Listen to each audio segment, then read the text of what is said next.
Assalamualaikum and good morning to Miss Natasha. My name is Filzah Nabilla binti Muhammad, and I am currently pursuing my master's degree in occupational safety and health at University Malaysia Sarawak. As part of my postgraduate studies, I am passionate about promoting. Betul ka benar aku sebut to? Okay. Ya, gimana? Ano to? Ano ba? Kung ano gama de. Oh, aku ada aku. Yang may kung ngangaw ka kayo. Tara. Dah. Oke dah. Baru. Assalamualaikum and good morning to Miss.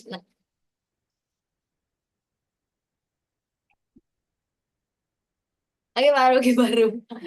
Okay. Ayo perlu aja aku. Assalamualaikum and good morning to Miss Natasha. My name is Filzah Nabilla binti Muhammad, and I am currently pursuing my master degree in occupational safety and health at University Malaysia Sarawak.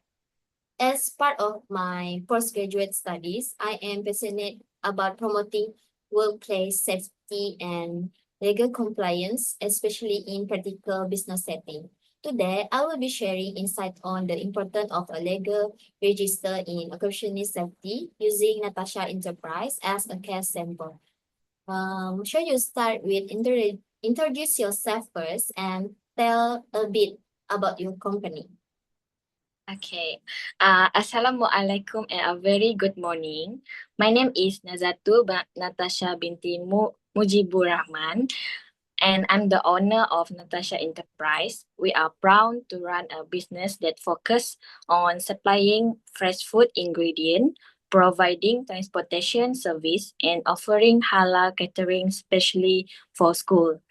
At Natasha Enterprise, we are committed to quality, safety, and integrity in every service we provide.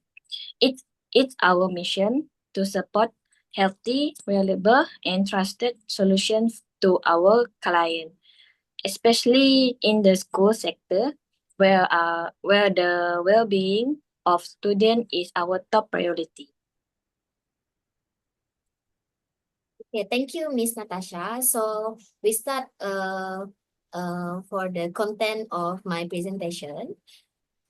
So first, I will talk about the company background. Then, why legal register important for our business? Then, I will introduce about the OSH Act 1994 and OSH Amendment Act 2022.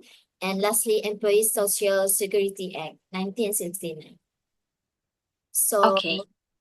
let me begin with a brief overview of the company used in this presentation, which is Natasha Enterprise. It is a business that supplies fresh ingredient and transportation service to schools.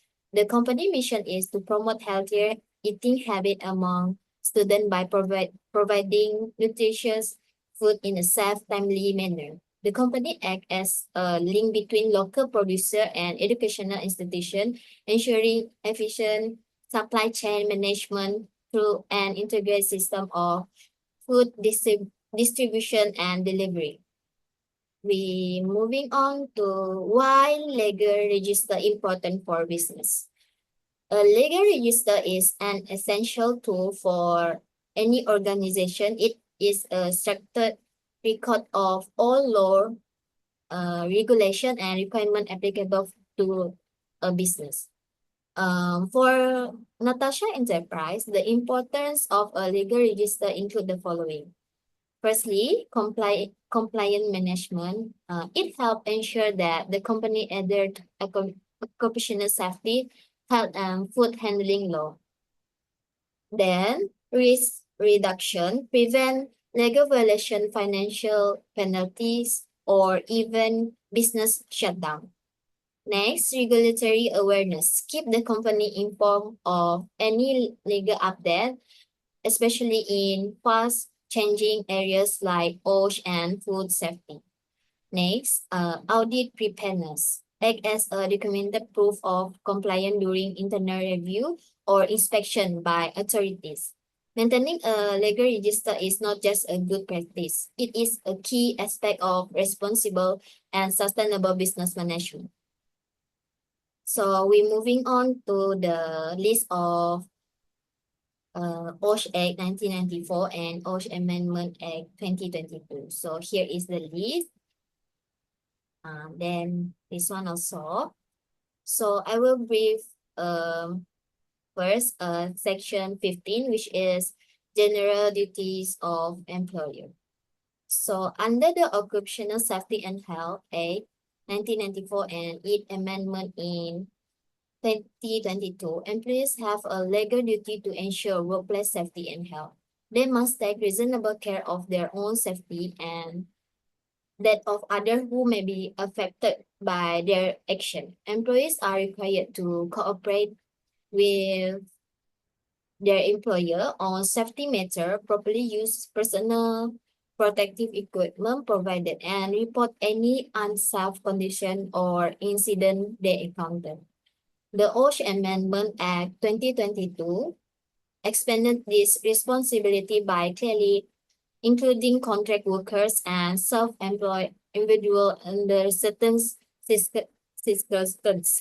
It also introduced stricter penalty for non-compliance and emphasized the importance of proactive reporting of hazard. Overall, these duties aim to promote a safe and responsible work culture across all employment types. We're moving on to the next section, which is duty of employer to formulate occupational safety and health policy. Under Section 16 of the Occupational Safety and Health Act 1994, employers have a legal duty to formulate a written OSH policy. This policy must outline the organization commitment to ensuring the safety, health, and welfare of its employees while at work. The employer must display the policy clearly at the workplace so that all employees can easily read and understand it. The policy should be reviewed and updated regularly, especially when there are changes in work practices, processes, or organizational structure. The goal of Section 16 is to ensure that safety and health are integral part of the workplace culture, with clear leadership and direction from the top management. So next, Section 17, general duties of employer and self-employed person to other person to employees, then their employees. Section 17 of the OSH Act 1994 places a duty on employer and self-employed person to ensure that their work activities do not pose risk to the safety or health of any person who is not their employees. These include visitor, contractor, and the general public who may be affected by their operation. So next section is Section 18, extend the responsibility to their occupier of a workplace, requiring them to ensure the premises are safe for non-employees, such as visitor or service personnel. Under Section 18B, the occupier must also implement a risk assessment, identifying hazard and taking necessary steps to minimize risk to anyone entering the workplace. Next section, which is Section 24, which is general duties of employees at work. Section 24 outlines the general duties of employees at work, stating they must take reasonable care of their own safety and that of others, cooperate with their employer in health and safety matter, use provided safety equipment properly, and report any unsafe condition. Next section is Section 25. This section prohibits employees from interfering with misusing or damaging any safety equipment, devices, or measure provided under the OSH Act. These include personal protective equipment, safety sign, or any mechanism intended to reduce workplace risk. Together, this section highlights this, that safety at work is a shared responsibility. Employer, self-employed person, occupier, and employees must all play their part in ensuring a safe and healthy work environment for everyone, including those not directly employed. We moving on to the section 26, duty not to charge employees for things done for provider.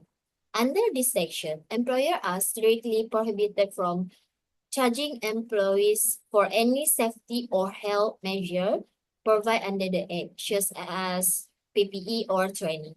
This ensures that workers are not financially burdened for their own safety. In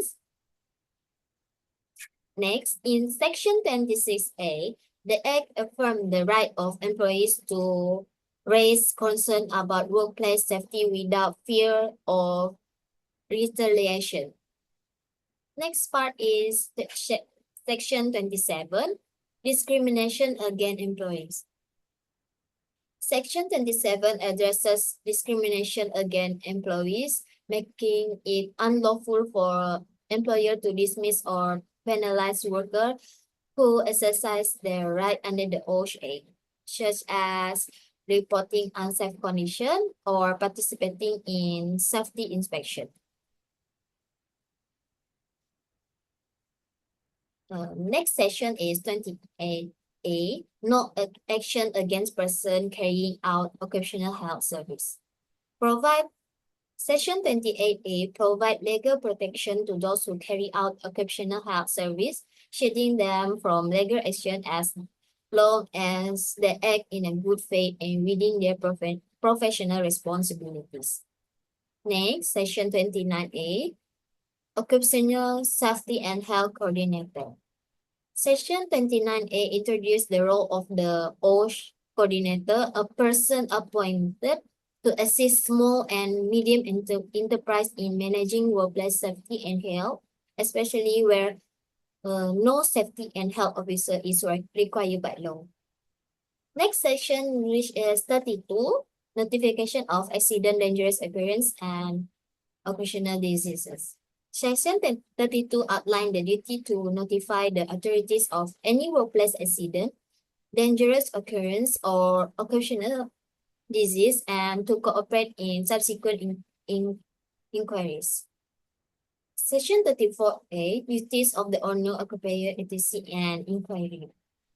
Section 34A emphasized the duties of owner and occupier during these inquiries, requiring them to provide information, assess, and assistance to ensure a true investigation. Lastly, Section 46 mandates that employer and other must assist OSH enforcement officer in carrying out inspection, investigation, or enforcement action. This includes providing relevant document and access to the premises.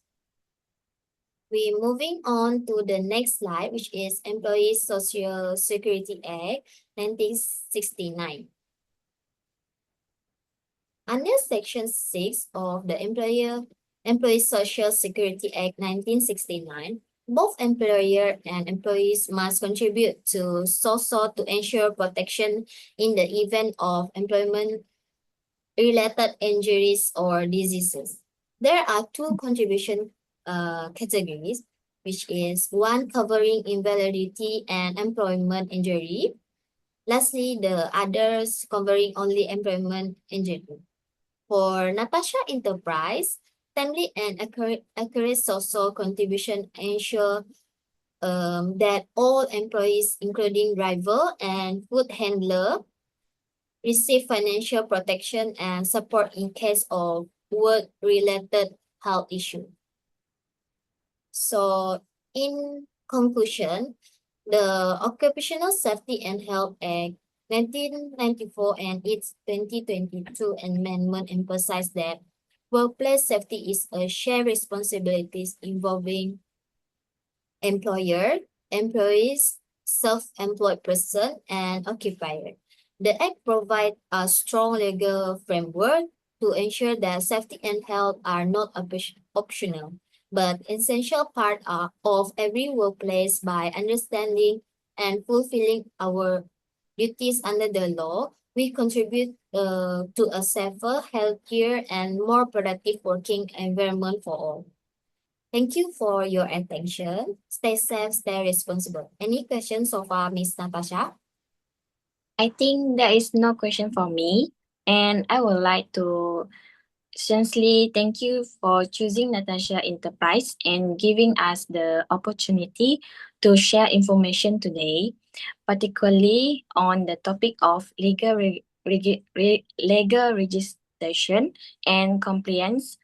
We believe that understanding legal responsibilities is essential to running a safe and successful business. Thank you once again, and we look forward to growing together. Thank you, Okay. Miss Natasha. I think that's all.